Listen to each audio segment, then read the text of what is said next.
നോക്കട്ടെ. ഈ കമ്മല് വേണ്ട. എന്താ എന്റെ ഇഷ്ടത്തിന് ഞാൻ എന്തെങ്കിലും ചെയ്തോട്ടെ. ഞാൻ പറയണ കേക്കച്ചു. ഇത് കൊള്ളില്ല, ഇതാ നല്ലത്. ഈ മുടി മാറ്റാം നമുക്ക്. വേണ്ട, നസീബണ്ണ അച്ചു നല്ലത്.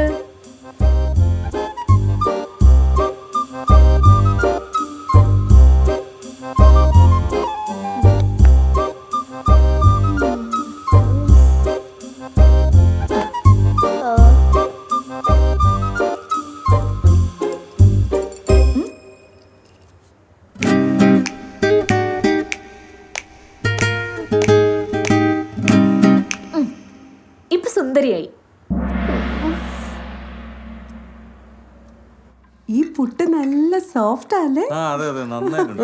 പഞ്ഞി പോലെ ഇരിക്കുന്നു. അല്ലല്ല, നീ പുട്ടുണ്ടാക്കിയ ഒരു പ്രത്യേക ടേസ്റ്റ് ആയിരുന്നു. ഷോ ആണോ ഏട്ടാ? പിന്നെ ഓടുന്നു അപ്പോഴെങ്ങനത്തെ ചൂടെ കഴിക്കേട്ടാ. അയ്യോ പോരാ, ഇന്നത്തെ കടലക്കറി തീരെ പോരാ, വെരി ബാഡ്. ശരിയാ, ലീലാമ്മച്ചി ഉണ്ടാക്കണതിന്റെ അത്രയും ടേസ്റ്റ് പോരാ. ലീലാമ്മച്ചി ഉണ്ടാക്കുന്ന കറിയൊക്കെ എന്നാ മോളെ മോശമായിരിക്കുന്നത്. അതാണ്. ഞാനും അത് പറയാൻ തുടങ്ങായിരുന്നു. കറിക്ക് എന്തോ ഒരു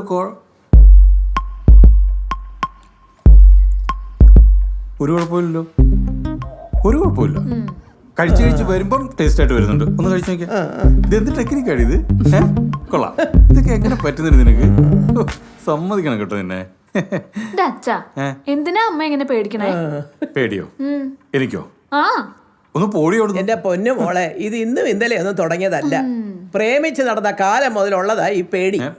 എന്റെ അമ്മ, ഇത് അതൊന്നും അല്ല. അല്ലടി, പേടിയൊന്നും അല്ല, സ്നേഹം കൊണ്ടാ അല്ലേ സുരേഷ് ഏട്ടാ? പിന്നെ ആണോ? അയ്യോടാ.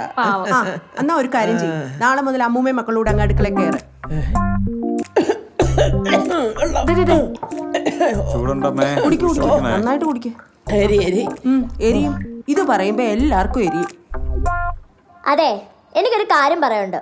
Yes, proceed. എനിക്കിവിടെ ഒരു സ്വാതന്ത്ര്യം വേണം. സ്വാതന്ത്ര്യം വേണം, സ്വാതന്ത്ര്യം വേണം, സ്വാതന്ത്ര്യം വേണം, സ്വാതന്ത്ര്യം വേണം. സ്വാതന്ത്ര്യോ? സ്വാതന്ത്ര്യോ? സ്വാതന്ത്ര്യോ? മോള് എന്താ ഉദ്ദേശിച്ചത്? കേട്ടിട്ടില്ലേ? സ്വാതന്ത്ര്യം, ഫ്രീഡം. കുറച്ചൊക്കെ എന്റെ അഭിപ്രായത്തിന് വില തരണം. പക്ഷെ നിങ്ങൾ അങ്ങനാണോ? എന്റെ സകല കാര്യം തീരുമാനിക്കുന്ന ആദ്യം ചെയ്യാം. എന്റെ ഡ്രസ്സും എന്റെ ഹെയർ സ്റ്റൈലും ഒക്കെ എന്റെ ഇഷ്ടാ, അല്ലാതെ ആദ്യച്ചിട്ട് ഇഷ്ടമല്ല. അതുകൊണ്ട് ആദ്യച്ചിട്ട് കയ്യിൽ നിന്ന് എനിക്ക് ഉറപ്പായിട്ട് ഫ്രീഡം വേണം.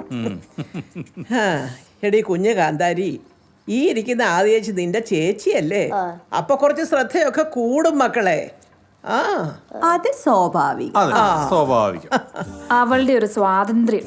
എടി, നിന്റെ വർത്തമാനം കേട്ടതൊന്നും നിനക്ക് 30-35 വയസ്സായിന്ന്. ആകെ ഇച്ചിരിയല്ലേ ഉള്ളൂ. പ്രായത്തിനനുസരിച്ച് സംസാരിച്ച് പഠിക്കാതെ. എന്നിട്ട് ഞാൻ ആലോചിക്കാം നിനക്ക് സ്വാതന്ത്ര്യം തരണോ വേണ്ടയോ കേട്ടോ. മോളെ, ചേച്ചി സ്നേഹം കൊണ്ട് ചെയ്യുന്നതല്ലേ, സാരമില്ല, മോള് കഴിക്കും. സ്നേഹമൊന്നും അല്ല അച്ഛാ, കുശുമ്പ കുശുമ്പ്. ഞാൻ നല്ലോണം ഡ്രസ് ചെയ്താ ചേച്ചിയുടെ ഗ്ലാമർ അങ്ങ് പോവും. എനിക്ക് ഇത് സൗന്ദര്യം കൂടിപ്പോയി. അതെന്റെ കുഴപ്പമല്ലല്ലോ. ഒരിക്കലും അല്ല. അത് നമ്മളെ അച്ഛൻ വീട്ടുകാർക്ക് സൗന്ദര്യം എന്ന് പറയുന്നതേ പാരമ്പര്യമായിട്ട് കിട്ടിയതാ മക്കളെ. ചുമക്കും ചുമക്കും. എനിക്കറിയാം നിങ്ങൾ എല്ലാവരും ചേച്ചിയുടെ ഭാഗത്താന്ന്. കഴിച്ചിട്ട് പോടി. എന്തു പാടി?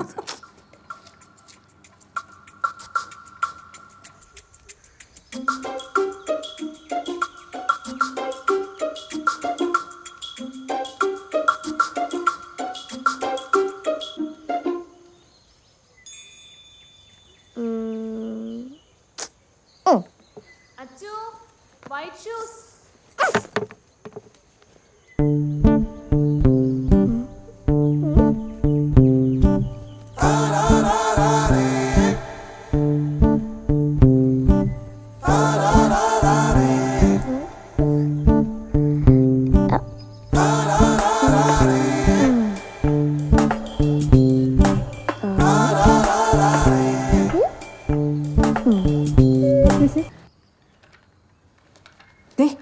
അവള് വരുന്നുണ്ട്.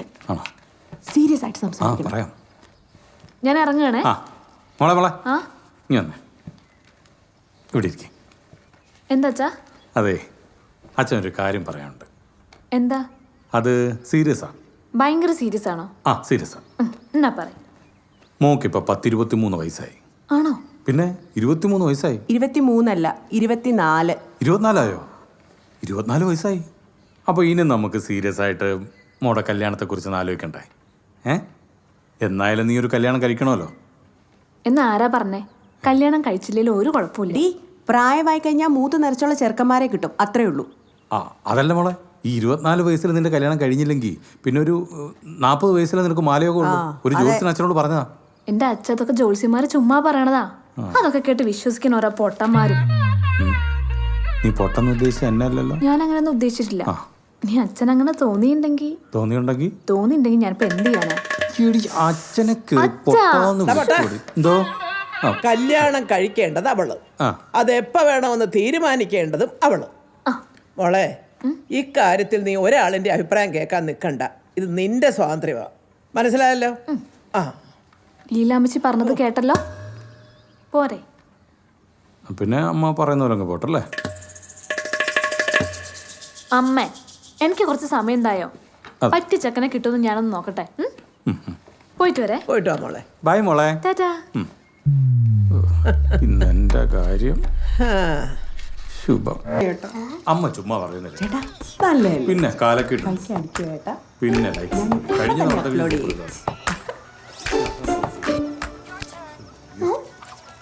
അത് കഴിഞ്ഞിട്ടില്ല. ഇത് ന്യൂസ് കാണുന്ന സമയാ. എണ്ണയിൽ വറുത്ത പലഹാരങ്ങൾ കഴിക്കരുതെന്ന് എത്ര തവണ ഞാൻ നിന്നോട് പറഞ്ഞിട്ടുണ്ട്. എടി കുരു വരും, പിന്നെ നിന്റെ ഈ ഭംഗിയൊക്കെ അങ്ങ് പോവും. എന്നെ ഒന്ന് ഉപദ്രവിക്കാതിരിക്കാൻ പറ്റുമോ? ഇല്ല, ഞാനിതൊക്കെ കഴിക്കേണ്ട പ്രായ. ആരാ പറഞ്ഞേ? അച്ഛാ, ഇത് നോക്കിക്കേ, ഇങ്ങോട്ട് വന്നേ. കവർ ഇങ്ങോട്ട് തരൂല. അച്ഛാ, ഞാൻ കണ്ടുകൊടുന്ന കാർട്ടൂണി ആദ്യം മാറ്റി എന്നിട്ട് സ്നാക്സ് എടുത്ത്. എന്താ മോളെ അങ്ങോട്ട് കൊടുത്തേ? അച്ഛൻ നല്ല എണ്ണയിൽ വറുത്ത സാധനങ്ങളൊന്നും അല്ല. ഇവളുടെ വയറ് നാശാവില്ലേ? പിന്നെ കുട്ടികളായി കഴിഞ്ഞാൽ കറണ്ട് അഫയേഴ്സ് ഒക്കെ അറിഞ്ഞിരിക്കണം. അതിനെ ന്യൂസ് തന്നെ കാണണം, അല്ലേ? അത് വേണം. എല്ലാരും ചേച്ചിയുടെ വാർത്ത. ആരത് ഇങ്ങോട്ടേക്ക് വാങ്ങിക്കൊണ്ടിരുന്നേ? അച്ഛനാണോ? ഞാൻ അങ്ങോട്ട് കളഞ്ഞേക്കാം. വേണ്ട, അച്ഛൻ എങ്ങോട്ടാ കളയണെന്ന് എനിക്കറിയാം. ഇത് ഞാൻ കളഞ്ഞോളാം. അല്ല, ഞാൻ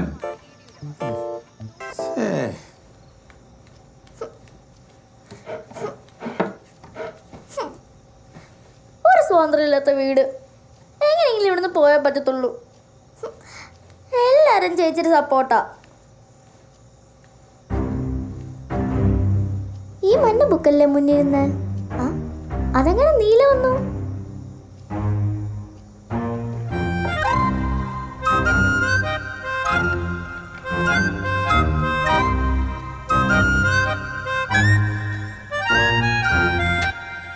എന്തടി? എന്റെ ഡയറി എടുത്ത് പിന്നെ വായിച്ചല്ലേ? ഞാനോ? ഒന്ന് പോടി. ഞാൻ എത്ര തവണ പറഞ്ഞിട്ടുണ്ട് എന്റെ ഡയറി എടുത്ത് എന്റെ അനുവാദമില്ല വായിക്കില്ലെന്ന്. എടി, ഞാൻ വായിച്ചിട്ടില്ലെന്ന്. നോണാ, ദേ നോക്ക്, ഇത് ഓഗസ്റ്റ് 25 അതങ്ങനെ സെപ്റ്റംബർ 7 മാത്രമല്ല, ഇന്ന മോളിൽ ഇരുന്ന മഞ്ഞ ബുക്കായിരുന്നു, അതങ്ങനെ നീല ബുക്കായി. ചേച്ചി അല്ലാതെ വേറെ ആരും എന്റെ ബുക്ക് എടുക്കത്തില്ല. ശരി, സമ്മതിച്ചു. ഞാൻ തന്നെയാ നിന്റെ ഡയറി എടുത്ത് വായിച്ചത്. ഇതിനു മാത്രം എന്ത് രഹസ്യം നിന്റെ ഡയറിയിലുള്ള? രാവിലെ എഴുന്നേറ്റു, പല്ല് തേച്ചു, സ്കൂളിൽ പോയി, തിരിച്ചു വന്ന് കിടന്നുറങ്ങി. ഇതൊക്കെ തന്നെയല്ലേ ഉള്ളൂ. എന്നെ വെറുതെ ദേഷ്യം പിടിപ്പിക്കരുത്. മാറില്ല. അച്ഛാ, മാറില്ല. എടി, ഈ ആദ്യമാണെങ്കിൽ പിന്നെ എന്റെ ഡയറി എടുത്ത് വായിച്ചു. അത് തെറ്റല്ലേ അച്ഛാ? എന്താടി മോളെ, അത് തെറ്റല്ലേ? അച്ഛാ, ഞാൻ ഇവളുടെ ചേച്ചിയല്ലേ, അപ്പൊ എനിക്കെടുത്ത് വായിക്കാൻ പാടില്ലേ? അല്ല, ചേച്ചി ഒന്ന് വായിച്ചു എന്ന് കരുതിയിട്ട് പ്രത്യേകിച്ച് വലിയ തെറ്റില്ലല്ലോ. എന്റെ അച്ഛൻ അത് ഏതെങ്കിലും സൈഡ് ഉറച്ചിരിക്കുക. നിങ്ങൾ രണ്ടുപേരോട് ഇങ്ങനെ വഴക്കിടാൻ തുടങ്ങിയ ഞാൻ ഈ വീട്ടിൽ നിന്ന് അങ്ങോട്ട് ഇറങ്ങി പോകും കേട്ടോ. ഞാൻ മാത്രമൊന്നല്ല വഴക്കിടുന്നേ. ഇവിടെ രാവിലെ കാണിച്ച പണി എന്താന്ന് കേൾക്കണോ അച്ഛൻ? എന്റെ ഷൂവിനകത്തൊരു പുഴുവിനെ കൊണ്ടിട്ടേക്കണു. ഞാൻ ഇട്ടാൻ ചേച്ചി താരാ പറഞ്ഞേ? ഇവള് തന്നെയാ ചെയ്തത്. ഇവളല്ലാതെ വേറെ ആരും അത് ചെയ്യില്ല. ഞാനല്ല അച്ഛാ, അത് തന്നെ തന്നെ കയറിയതായിരിക്കും. പുഴുവിന് സ്വാതന്ത്ര്യം ഉണ്ടല്ലോ, അതിന് ഇഷ്ടമുള്ള ചെയ്യാലോ. എല്ലാ കുറ്റം എന്നെ പുറത്തോട്ട് കയറ്റി വെക്കുന്നേ. നീ ചെയ്താണ് നിന്റെ തലയ്ക്ക് തന്നെ ഇടും. ഇങ്ങനെയാണ് ഈ വീടിന്റെ പൊക്കിക്ക് അച്ഛൻ പോയ മുമ്പ് ഞാൻ ഇറങ്ങിപ്പോ. നോക്കിക്കോ, ഒരു ഫ്രീഡം ഇല്ലാത്ത വീട്. അങ്ങനെ കടത്തി തീരുമാനം എടുക്കല്ലേ. എന്താടി നീ എന്തിനാ അവിടെ പുറകെ നടന്നിങ്ങനെ ചൊറിയുന്നേ? അച്ഛൻ അവളൊന്നും പിടിച്ചില്ലെങ്കിൽ ശരിയാവത്തില്ല. നീ ഇങ്ങനെ അവിടെ പുറകെ നടന്ന സമയം കളയാതെ ആ നടപ്പ് ഏതെങ്കിലും അടിപൊളി ചെക്കന്മാരുടെ പുറകെ നടക്കുക. നല്ല ബെസ്റ്റ് അച്ഛൻ.